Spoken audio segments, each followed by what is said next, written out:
प्रतिदिनम् श्रवणपटे यतिवरा महावाक्य जनार्दन सच्चिदानंद त्वं शरणं ब्रजेश यादवेन्द्रं दयादाता पुंडरीक्षा क्षीरसागर शयनम् कमलनयनं नमस्तुते नमामि श्रीहरि। धैर्य से जिसको धारण किया जाता है, कर्णपटुओं से जिनका पान किया जाता है, ऐसे सच्चिदानंद भगवान श्री यादवेंद्र सरकार को मैं नित्य ही चिंतन करता हूँ, नमन करता हूँ। जिनको नमन करने से मंगल आदि मंगल तो हो ही जाते हैं, साथ ही में बहुत बड़ा बल मिलता है मनुष्यों को। गोधन गजधन गजेन्द्रम श्री कृष्णम नतामस्तकम परिपाटतम श्रीदाता श्रीहरि त्वं शरणं ब्रजेश।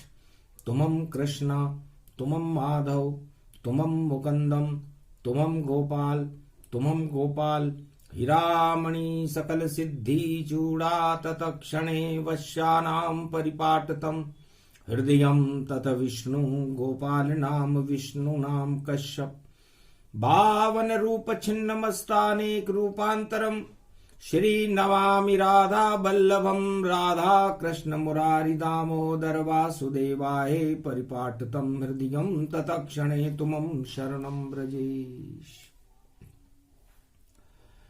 वाणी ब्रह्माणी करो वाणी परिणितवास राम कथा वर्णन करूं पूर्ण कर्मा आस। शुक्रवार द्वितीया पड़ जाए अगहन मास, गीता का ये अवतरण और कृष्ण का हुआ प्रकाश। आत्मा में भगवान श्री कृष्ण का प्रकाश हो जाना ही गीता है। गीता कोई पुस्तक नहीं, नहीं कोई ये धर्म, ये तो शक्ति भगवान की, इसका समझो मर्म।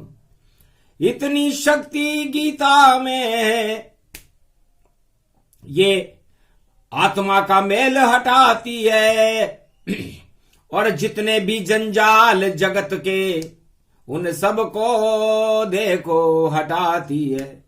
ऐसी शक्ति गीता में है, अद्भुत गीता ज्ञान।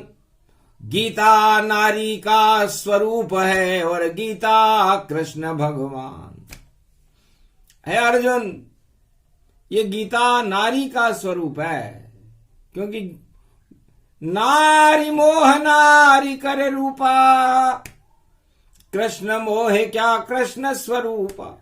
मैं अर्धनारीश्वर हूं और मेरे आधे अंग में राधा जी रहती हैं और आधे अंग में मैं स्वयं विराजमान रह करके जब कृष्ण बनता है तब गीता बनती है। कहां से प्रारंभ करूं प्रसंग, नारी से प्रारंभ में करता हूं।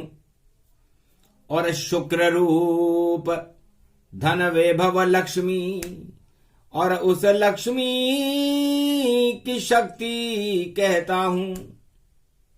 तो जब जब नारी का हो अपमान, तब तब गीता हो। नारी का सम्मान हो तो राम राज यहां हो। यदा यदा हि धर्मस्य ग्लानि भवति भारत।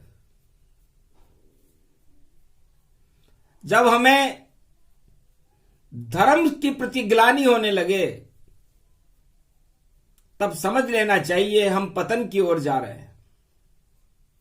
हमारा समाज, हमारा राष्ट्र और संपूर्ण विश्व पतन की ओर चला जाता है यदि उसे धर्म के प्रति ग्लानि होने लगे। और जब जब धर्म के प्रति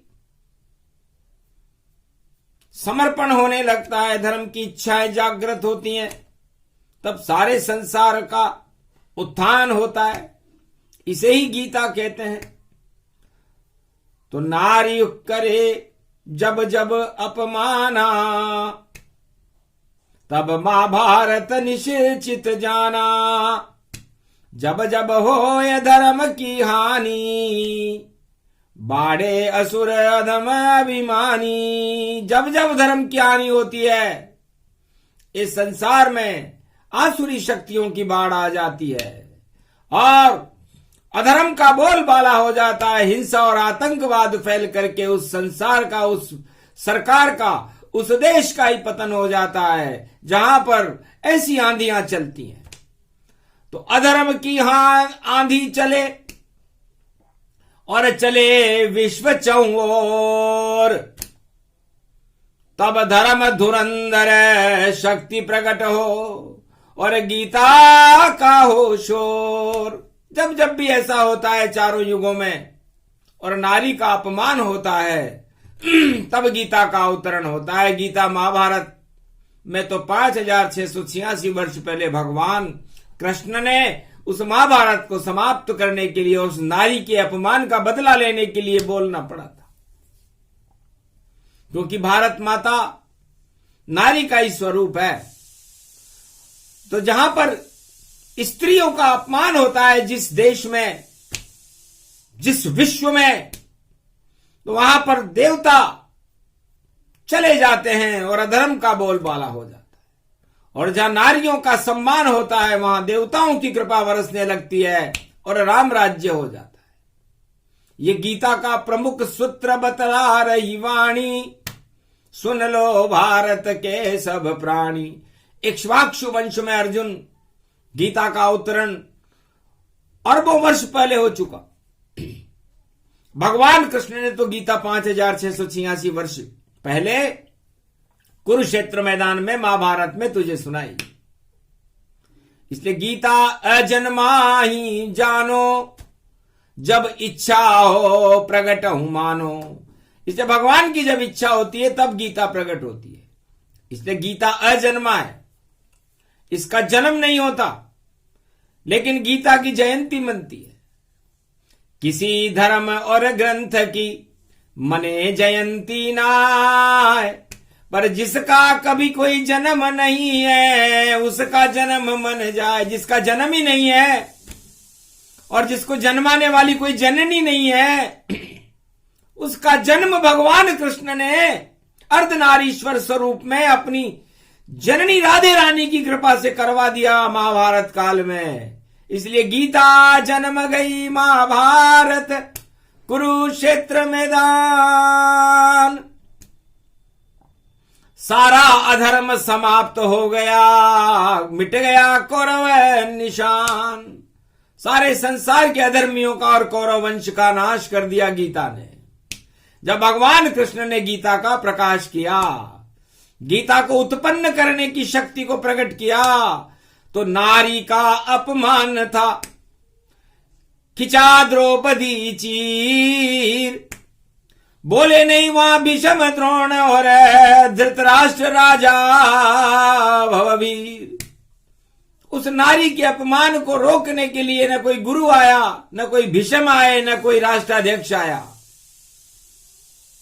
द्रोणाचार्य मौन रहे, भीष्म मौन रहे और भारत का राष्ट्राध्यक्ष कुरुवंश का सम्राट धृतराष्ट्र मौन रहा और अपने पुत्र की काली करतूतों को जिसने समर्थन दिया और अपने भाई की नारी का ही चीर खींचने लगा। तो अपमान हुआ जब नारी का, तो ईश्वर से वो देखा न गया और इससे बड़ा कोई अधर्म नहीं, भगवान से वह सहा न गया। तो सभी क्षीण शक्ति हुई, कौरव पांडव क्षीण और कृष्ण प्रकट हो गए वहां। बड़ा द्रौपदी चीर सियावर रामचंद्र शंकर हरिओम त्वम शरणम ब्रजेश प्रगटाया।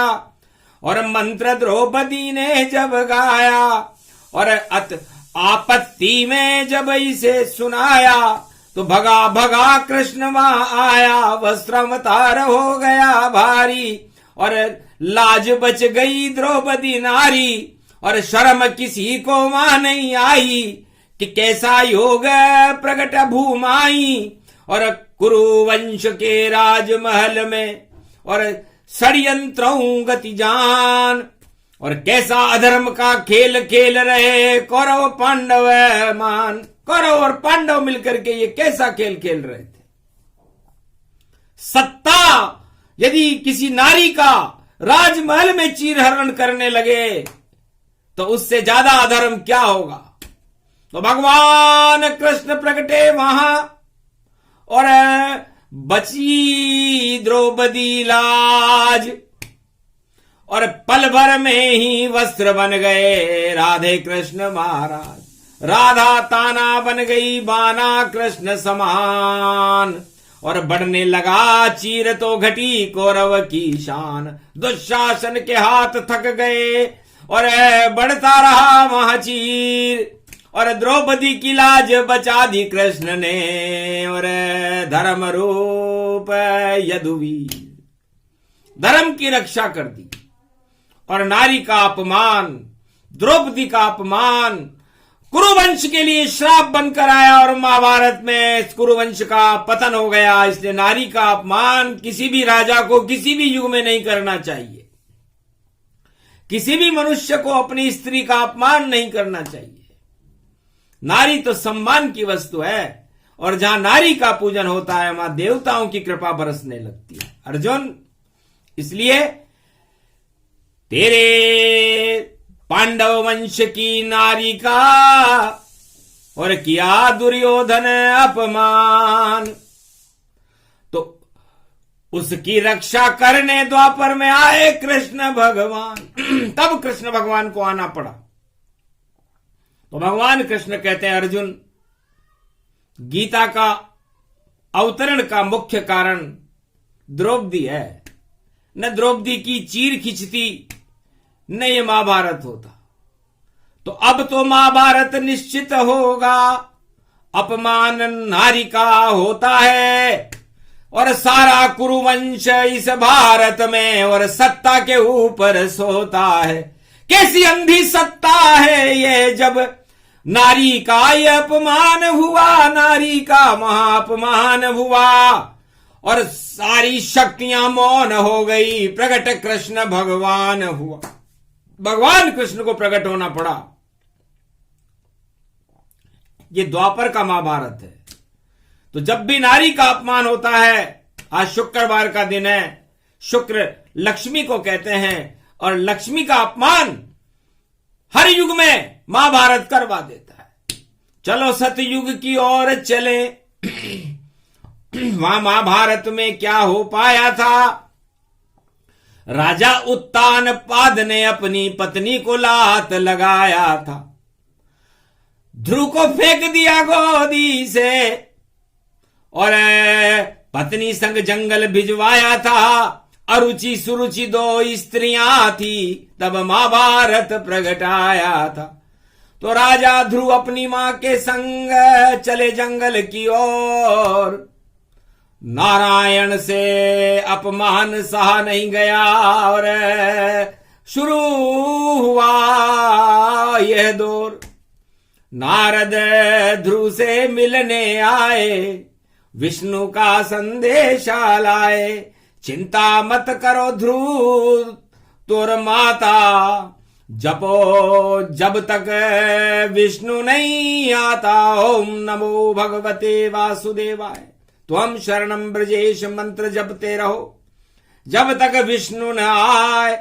इस अपमान का बदला तो विष्णु ही दे चुका है। विष्णु भगवान चुका देंगे इस अपमान का बदला, क्योंकि नारी का अपमान हुआ है। तो बालहट ध्रुव का था, नारीहट उसकी माता सुरुचि का था और राजहट उत्तानपाद का था। महाभारत शुरू हुआ और भक्ति करे भगवान। ध्रुव को दर्शन देने आ गए। देखो नारायण भगवान, भगवान विष्णु की कृपा हो गई और बिना गीता के ही भगवान नारायण ध्रुव की रक्षा करने के लिए आ गए। बोलो ध्रुव क्या चाहते हो? महाराज अपमान हुआ भारी और मेरी माता अभागी सारी, और आपकी कृपा मुझ पर हो गई प्यारी, तो निश्चित है शक्ति मिले सारी। जाओ तुम्हें शक्ति दे दी और होगा तेरा प्रकाश, भक्ति बनकर चमकते रहना सदा नीले आकाश। आज भी ध्रुव भगवान विष्णु की कृपा से आकाश में चमकमान है, चमकते हैं। और उत्तानपाद का सत्ता समाप्त करके राजा ध्रुव सतयुग में भारत के राजा बन गए थे। ये वो गीता है, विष्णु गीता सतयुग में नारायण दई सुनाए, राजा बन गए ध्रुव और अधर्म सब नश जाए। सारे अधर्म का ही नाश कर दिया। इसे कहते हैं गीता। इक्ष्वाकु वंश की गीता भगवान विष्णु ध्रुव को सुना रहे हैं और ध्रुव प्रकाशमान है। हमें ध्रुव से शिक्षा लेनी चाहिए कि यदि भगवान के ज्ञान को रखेंगे और नारी का अपमान नहीं करेंगे तो हम भी ऐसे ही चमक सकते हैं। तो वो सत्ता ज्यादा चमकती है जो नारी का अपमान नहीं करती और नारी का आशीर्वाद लेती है। वहां देवता प्रकट हो जाते हैं और वो सत्ता लंबी चलती है। सतयुग में ध्रुव इसका प्रमाण है। फिर त्रेता युग भारत आया, नारी का अपमान दिखाया, पंचवटी में लुट गई नारी और रावण की बुद्धि गई मारी। जब अपमान हुआ नारी का तो युवरानी भारत की कहती थी, अपहरण कर लिया उसका रावण ने, रावण की मति मारी जाती थी। तो ब्रह्म चक्र चलने लगा और तांडव रूप सुजान, हनुमान सुग्रीव और शिव की कृपा से जीते राम भगवान। रामेश्वर स्थापना और करी राम ने जाए, इतनी शक्ति मुझे दो भगवान रामेश्वर कि राम राज हो ही जाए। तो उस नारी को वापस लेकर अवध में आए राम, रामराज भारत हुआ और लंका नष्ट हो जान, सारी लंका शमशान बन गई। तो नारी के अपहरण से राम और रावण का युद्ध हुआ। उसका परिणाम भारत में त्रेता युग में राम राज्य हुआ। भगवान राम भारत के चक्रवर्ती सम्राट बन गए। तो नारी बड़ी शक्ति होती है अर्जुन। और फिर त्रेता में तेरे पांडव वंश में देखो नारी का अपमान हुआ, इस कारण कुरुक्षेत्र में खड़ा कृष्ण भगवान यहां। और चक्र सुदर्शन को अब मैं आज्ञा ऐसी दे देता हूं, जो करे अधर्म इस महाभारत में उसको समाप्त में करता हूं। ये आज्ञा नारायण की सुन हर्षित अर्जुन जान, और गांडीव उठा लिया अर्जुन ने और सुने गीता का ज्ञान। तब गीता भगवान को सुनानी पड़ी थी अर्जुन को। 18 अक्षौणी सेना के मध्य में गीता का ज्ञान जब भगवान कृष्ण ने अर्जुन को सुनाया तो एक ही कारण था कि उनकी अर्धांगिनी का अपमान भगवान कृष्ण सह नहीं सके। वो भारत की कुरुवंश की बहू थी और सारे गुरु और राजा और युवराज उसका अपमान होते हुए देखते रहे, तो सबको श्राप लगा और उस श्राप से कोई मुक्त नहीं है। और श्राप से मुक्त गीता करती है। गीता उन्होंने सुनी नहीं, गीता सुनी केवल पांडवों ने, दुर्योधन सुनी न नाय। इस कारण सब श्राप लग गया, वंश सहित नष्ट हो जाए। तो गीता श्राप से भी मुक्त कर देती है। तो पांडवों को श्राप से मुक्त कर दिया और कौरवों को श्राप से युक्त कर दिया। कारण द्रौपदी बन गई नारी। और ये कलयुग 21 सदी, और नारी का कोई अपमान करे, नारी का कोई अपमान करे, तो निश्चित महाभारत होगा विश्व में, इसे कोई रोक नहीं आन सके। ऐसा महाभारत होगा एक नारी के साथ, जब होगा उसका अपमान तो प्रगटे कृष्ण यदुना। इसलिए भारत माता भी एक नारी का ही स्वरूप है, और यदि कोई भारत माता का अपमान करने का प्रयास 21वीं शताब्दी में करेगा तो महाभारत निश्चित होगा, और उस महाभारत करने वाले को और उसका अपमान करने वाले को, भारत माता का अपमान करने वाले को पश्चाताप तो भोगना ही पड़ेगा, नाम निशान मिट जाएगा। ये गीता है। इसलिए भूत, भविष्य और वर्तमान, ये गीता तीनों विषयों पर चल रही है।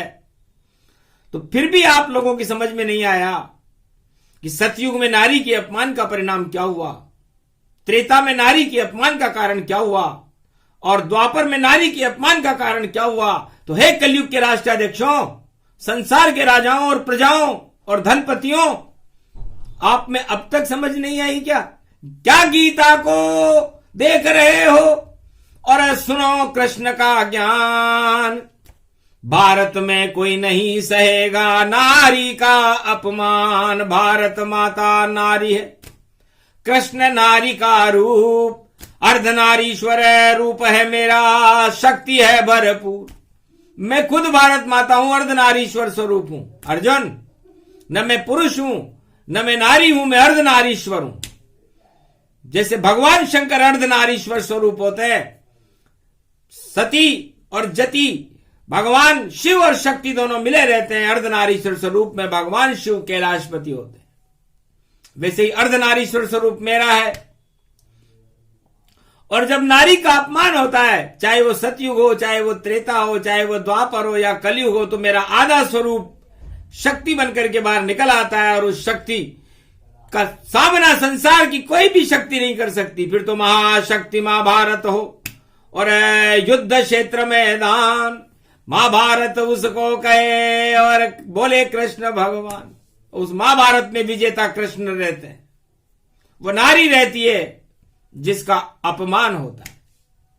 लेकिन भारत में तो सब अच्छा है। और देखो शक्ति द्रौपदी, कलियुग भारत शान, और सदी की 21वीं चल रही और द्रौपदी बनी महान। भारत में इस समय द्रौपदी का सम्मान है, द्रौपदी उच्च सिंहासन पर विराजमान है। इसलिए महाभारत भारत में कैसे हो सकता है? क्योंकि जिसका द्वापर में अपमान हुआ, कलयुग में उसका सम्मान हुआ, और राज सिंहासन पर देखो और द्रौपदी का गुणगान हुआ।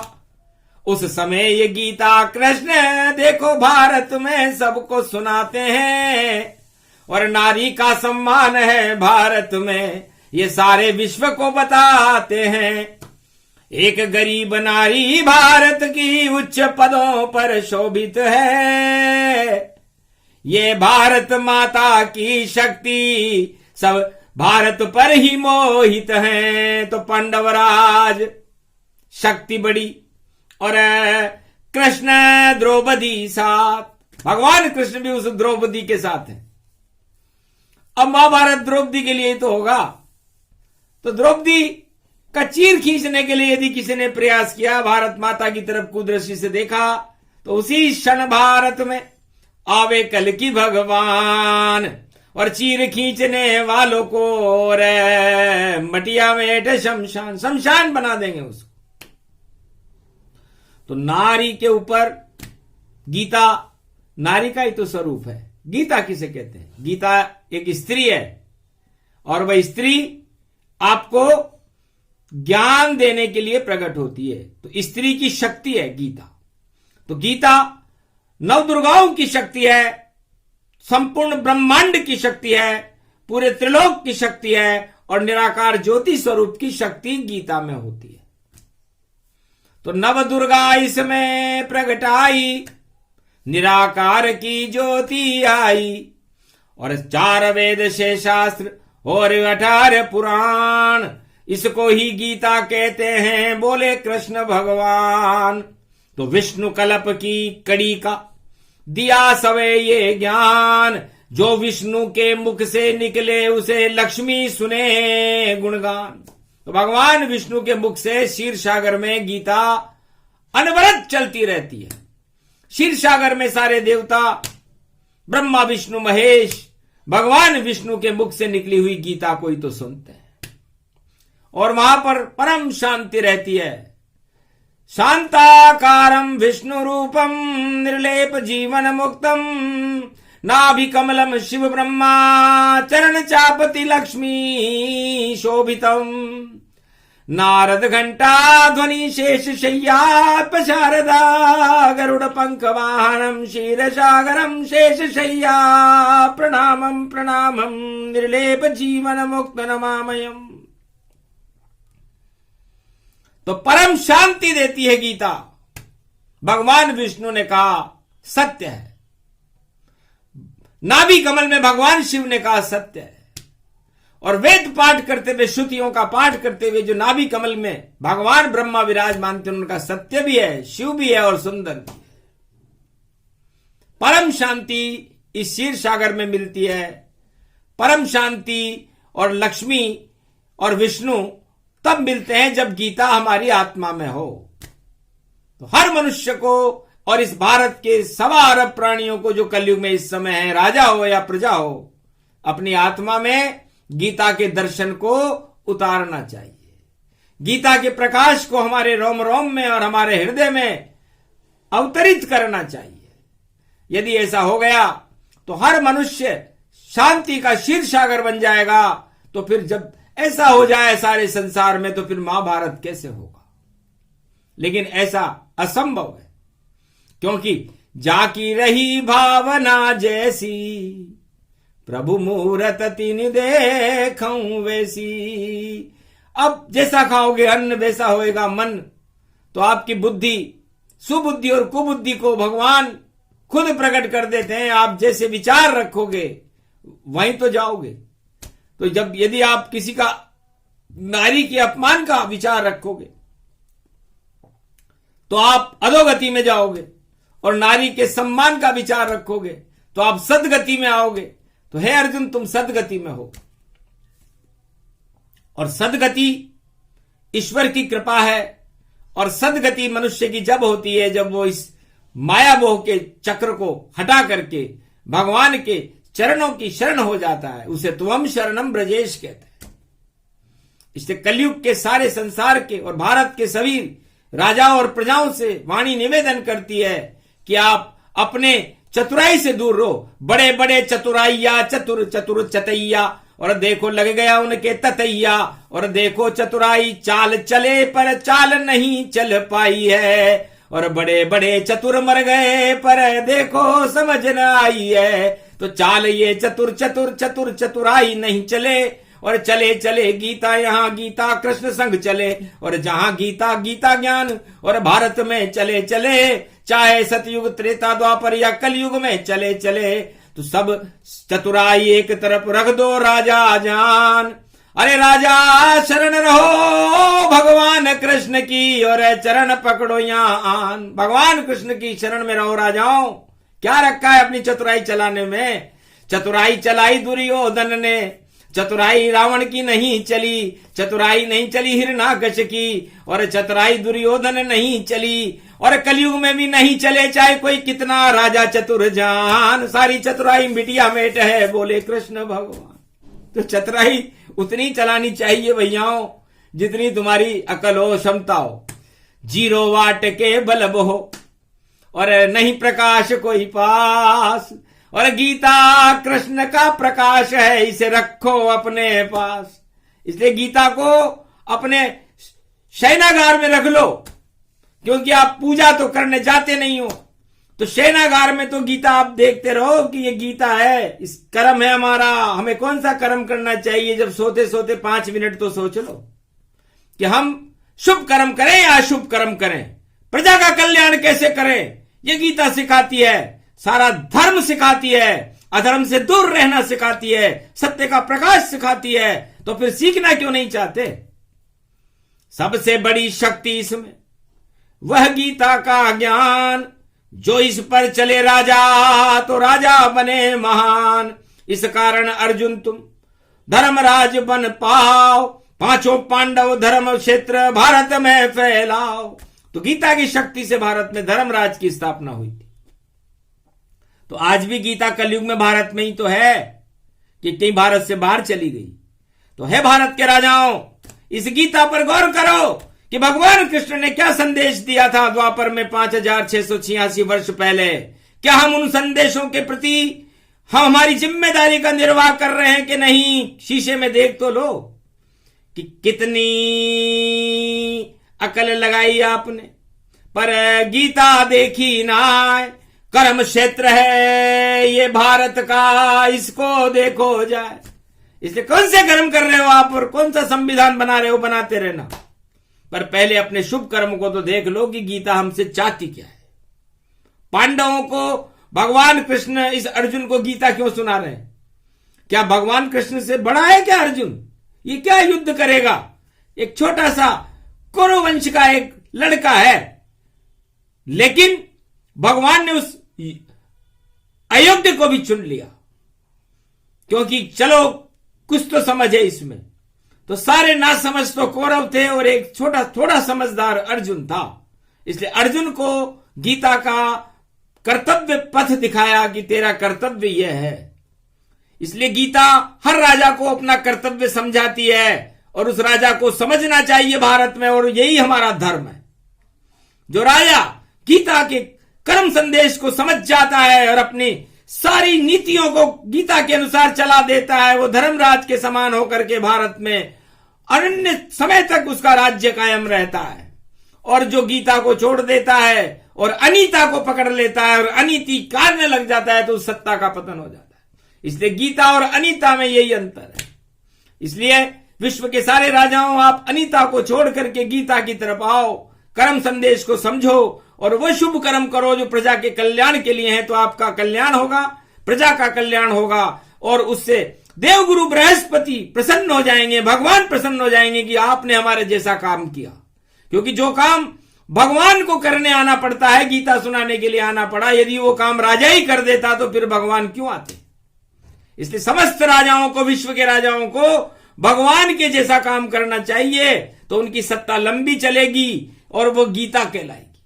और यदि वो अनीता के चक्कर में पड़ गए और अपनी नीतियां चलाने लग गए और वो कुनीति चलाने लग गए, तो फिर परिणाम बुरा होता है। रावण से पूछो, उत्तानपाद से पूछो, और अब पूछो धृतराष्ट्र से जाए। अनीता का साथ दिया तो सब कुछ दिया मिटाए। इसलिए गीता और अनीता में यह अंतर है। इसलिए संपूर्ण भारत के राजा और प्रजा हम संकल्प करते हैं, ये दूसरा तीर चला रहे। आज द्वितीया है, शुक्रवार का दिन है, कि हम तो रहें गीता के साथ। जो कर्म सद मार्ग दिखाए, कर्म कांड है पूरा कि हमें कौन से शुभ कर्म करने चाहिए, गीता में लिखे हुए हैं। आप पढ़ें, जीवन को उसमें उतारें और चलें। और अनीता में तो सब कुछ है, जो भी आप मर्जी आए करो, वो सब अनीता है। तो गीता बड़ी जगत में जानो और अनीता पतन को मानो। तो गीता और अनीता में फर्क दिया समझाए, जो समझे वह चतुर है और ना समझे मूर्ख पाए। ना समझे तो मूर्ख है, अनाड़ी है, और समझ जाए तो शुभ है, बुद्धिजीवी है। तो गीता और अनीता को समझाने का मतलब यही था कि संपूर्ण विश्व के राजाओं को अनीता से दूर रह करके गीता के पास रहना चाहिए, शुभ कर्म करके प्रजा का कल्याण करना चाहिए और शांति की स्थापना करना चाहिए। क्योंकि राजा का कर्तव्य अपने नेतृत्व में संपूर्ण विश्व में शांति की स्थापना होनी चाहिए, न कि अशांति की और सत्ता की चाह। ये सत्ता की चाह मरवा देती है राजाओं को और शांति भंग हो जाती है उससे, और शांति भंग होने के बाद महाभारत होता है। और हर युग में महाभारत का कारण सत्ता बनती है, नारी बनती है। सत्य कभी भी महाभारत का कारण नहीं बना, सत्य ने तो उस महाभारत को समाप्त किया। इसे सत्य में जयते, भारत के सत्य की जय हो, भारत माता की जय हो, भारत के राजा और प्रजाओं की जय हो, और गीता माता की जय हो, गंगा माता और गौ माता की जय हो। ये प्रसंग जो भी सुने, गीता अनीता ज्ञान, सब गीताओं को अपनाओ, छोड़ो अनीता जान। इसलिए अनीता का त्याग कर दो और गीता को अपना लो। यही भगवान कृष्ण का संदेश कलयुग में वाणी द्वारा प्रसारित किया। बोलो जय श्री कृष्ण।